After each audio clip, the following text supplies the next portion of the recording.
Assalamualaikum warahmatullahi wabarakatuh. Kita bertemu lagi di channel Inspirasi Oktara. Inilah nama-nama KPM yang akan masuk SP2D penyaluran PKH tahap ketiga. Data KPM wajib penuhi syarat-syarat berikut ini. Nah, kira-kira siapa saja nama KPM yang akan masuk ke dalam daftar penerima bantuan PKH tahap ketiga, dan tentunya nama-nama yang masuk di dalam SP2D penyaluran PKH tahap ketiga ini bantuannya akan cair. Dan bagi yang tidak ada di SP2D dan tidak memenuhi syarat, tentunya mohon maaf, bantuan Anda tidak akan cair tentunya. Nah, sebelum menyimak apa yang akan saya sampaikan di kesempatan video kali ini, pertama-tama saya perlu menyampaikan ucapan terima kasih kepada Anda yang masih senantiasa mendukung perkembangan channel Inspirasi Oktara. Dan bagi Anda yang masih setia menyimak informasi terbaru yang saya sampaikan, saya ucapkan terima kasih khusus kepada Anda.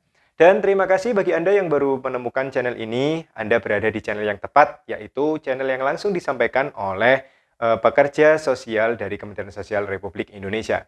Tonton video ini hingga tuntas, jangan sampai Anda skip sehingga Anda bisa gagal paham jika langsung menyikip video ini. Oke ya? Nah, kita akan membahas terkait dengan inilah nama-nama KPM yang akan masuk SP2D penyaluran PKH tahap ketiga. Nah, data KPM wajib memenuhi syarat-syarat berikut. Siapakah nama-nama itu? Nah, kita di sini akan merefresh, jadi nama-nama yang akan masuk di dalam SP2D untuk penyaluran PKH tahap ketiga, ini saya ambil dari pengalaman di penyaluran PKH tahap kedua.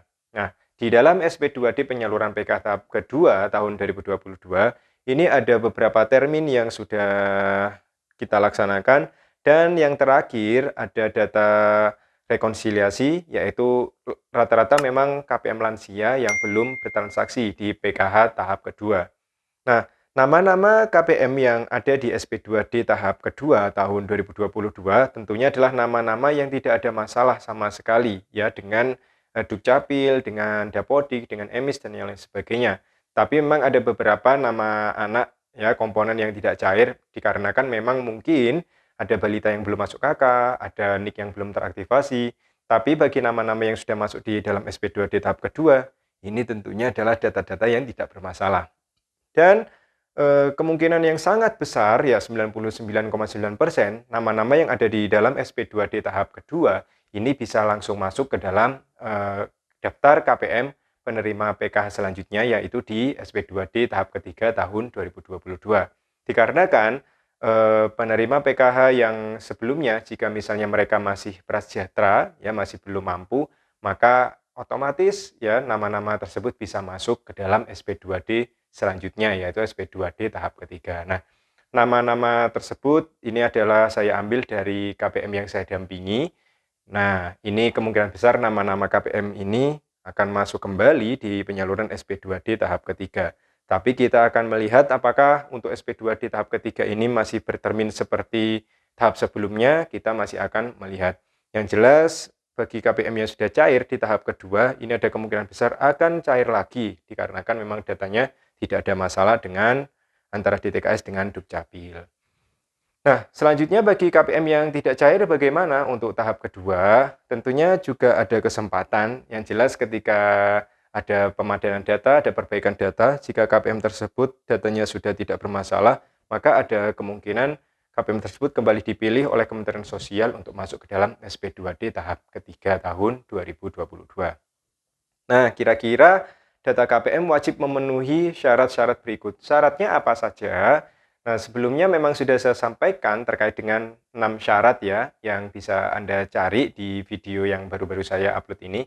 Setidaknya ada beberapa syarat yang tentunya harus dipenuhi oleh KPM agar namanya ini bisa masuk ke dalam SP2D penyaluran PKH tahap ketiga. Yang pertama syaratnya, nama KPM maupun NIK KPM tersebut ini tidak ada yang bermasalah. Semuanya harus padan dengan yang ada di kependudukan dan catatan sipil. Jadi ada sinkronisasi ya, datanya itu sudah valid antara DTKS maupun yang ada di kependudukan dan catatan sipil, baik itu ibu rumah tangganya, kepala keluarganya, maupun anak-anaknya yang ada di dalam satu kakak. Data yang kedua bagi kategori anak sekolah tentunya, datanya ini sudah harus padan dengan yang ada di Dapodik maupun EMIS. Jadi tidak ada masalah lagi antara data yang di DTKS dengan Dapodiknya. Jadi harus sesuai sehingga nama anak sekolah tersebut ini bisa terbaca langsung oleh DTKS dan bantuan PKH untuk anak sekolahnya ini cair. Selanjutnya yang ketiga, ini khusus untuk kategori anak usia 0-6 tahun atau bahasa mudanya balita. Jika Anda memiliki balita, maka usahakan anak tersebut sudah masuk ke dalam KK, lalu juga nama NIK-nya, nama maupun NIK-nya ini sudah padan dengan yang ada di kependudukan dan catatan sipil.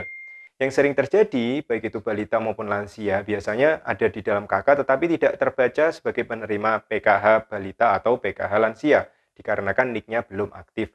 Sehingga jika misalnya di penyaluran tahap kedua nama balita tersebut belum cair ya, belum ada bantuan 750 tidak cair, maka perlu dicek di DTKS atau di operator masing-masing desa untuk mengaktifasi NIK-nya.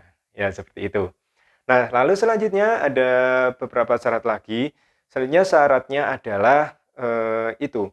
Jadi, gini, untuk nama-nama yang bersangkutan yang bisa masuk ke dalam SP2D tahap ketiga, ini tentunya namanya sudah harus diverifikasi kelayakan. Jadi, jika misalnya KPM tersebut sudah tidak ada permasalahan antara di TKS dengan Dukcapil, maka pendamping sosial ini wajib untuk melakukan verifikasi kelayakan bantuan sosial atau istilahnya adalah verifikasi kelayakan BNPA, Binem Pay Address.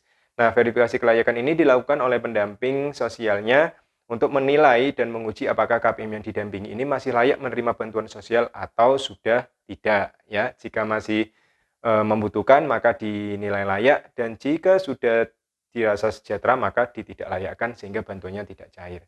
Nah, ini penting. Jadi bagi yang bisa masuk di dalam SP2D, yaitu harus dimutakhirkan atau harus diverifikasi kelayakan di BNPA ya, yang ada di 6NG.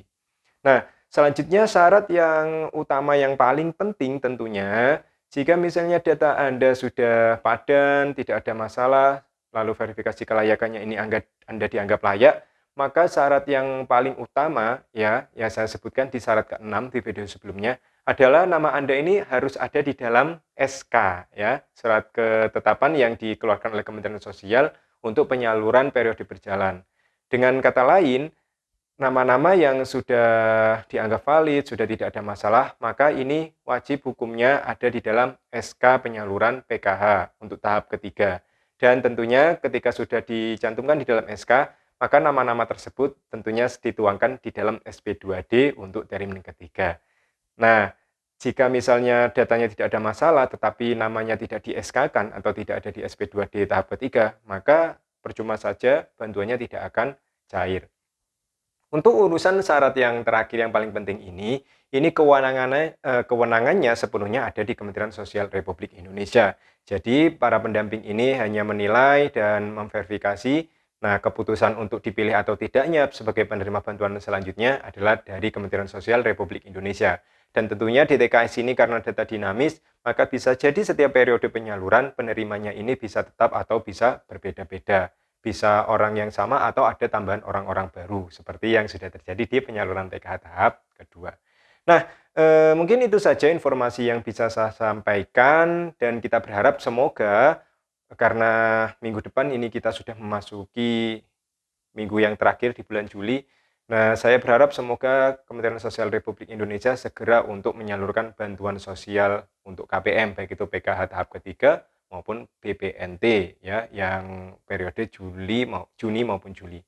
Nah, tetap bersabar menunggu dari pemerintah. Kita doakan semoga tidak ada masalah ya di pusat, dan semoga penyaluran PKH tahap ketiga maupun BPNT disegerakan. Oke, itu saja ya yang bisa saya sampaikan. Saya ucapkan terima kasih atas segala perhatian Anda. Jangan lelah untuk terus mendukung perkembangan channel Inspirasi Oktara. Bagikan channel ini kepada orang-orang yang masih belum tahu tentang adanya channel Inspirasi Oktara. Saya akhiri, wassalamualaikum warahmatullahi wabarakatuh.